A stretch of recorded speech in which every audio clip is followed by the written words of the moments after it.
আজকে মা আমাকে বললো তোকে বাড়ির তৈরি ডিম রান্না করে আজকে খাওয়াবো। তা বললাম বাড়ির তৈরি ডিম, বাহ এটা তো ভারী মজার বিষয়।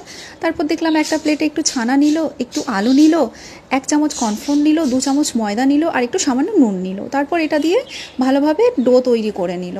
ডো তৈরি করার পর তারপর দেখলাম ডিমের কুসুম তৈরি করার জন্য আলাদা একটা ডো হলুদ দিয়ে মেখে আলাদা করে রেখে দিল। তারপর এই যে দেখো ডিমের কুসুম তৈরি করছে, এরপর ডিম তৈরি করবে, ডিমের ডোটা রেখে দিল।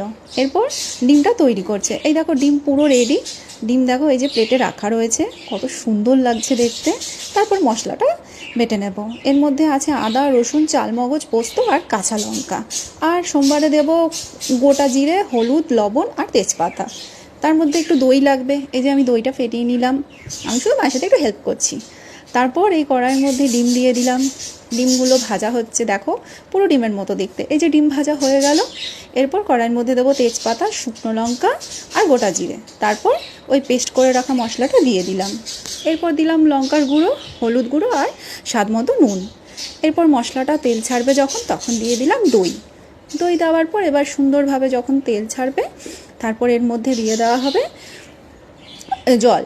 এবার জল দেওয়ার পর তারপর যখন এটা একটু মানে সুন্দর হয়ে ফুটবে, তারপর দেওয়া হবে ডিম। এই যে ডিম দিয়ে ডিম তৈরি। আর আমি আর লোভ সামলাতে পারলাম না, আমি ভাত নিয়ে বসে বললাম। আর এই যে ডিমের ভেতরটা দেখো,